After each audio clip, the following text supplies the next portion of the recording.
The arrangements in Northern Ireland following Brexit have been complex and labyrinthine, and it's a tale emblematic of the UK's post Brexit struggles for sovereignty, practicality, and to control political division. The year began with the cautious optimism of the Windsor framework in Northern Ireland to stabilise Ireland's unique position post Brexit. At its heart, this framework, this argument, this arrangement preserved Northern Ireland's dual access to the UK and EU markets. The green lanes, which allowed goods intended to stay in Northern Ireland to bypass most checks, while the red lanes, goods bound for the EU, faced standard scrutiny. But this compromise has brought friction, and unionists saw the framework as a dilution of UK sovereignty, while businesses cautiously adapted to its provisions.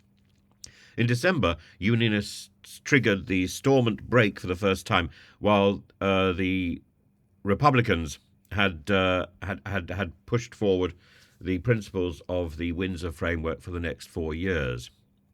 And the issue for the Stormont break, which is supposed to be triggered on something significant, was the size of letters on chemical labelling.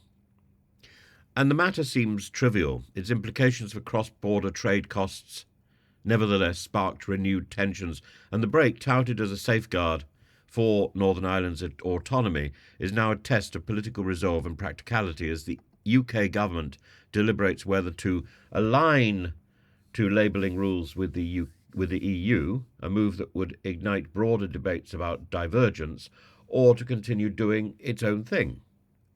Northern Ireland was heralded by Rishi Sunak as a world-class economic zone, with access both to the Irish, that is the EU, banking opportunities as well as the British ones. Yet the promised flood of investment remains elusive.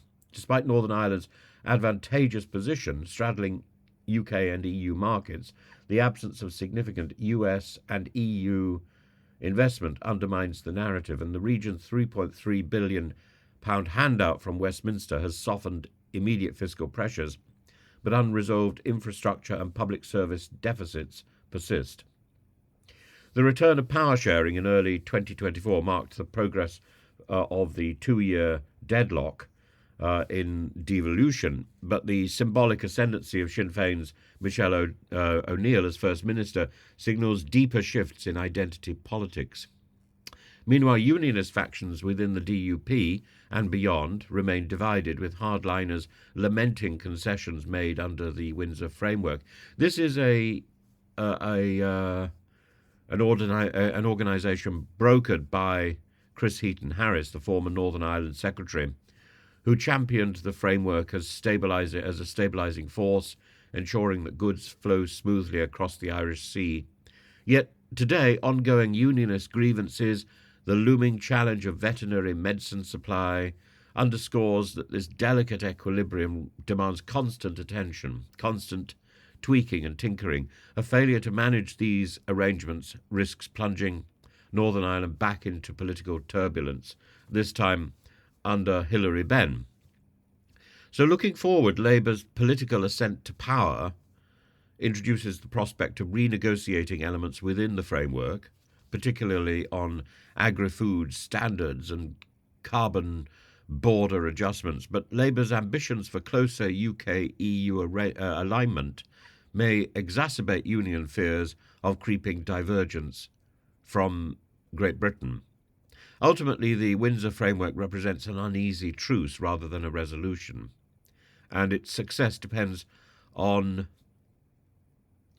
constant surveillance, deft management, political goodwill, and a willingness to prioritise Northern Ireland's unique needs over ideological rigidity.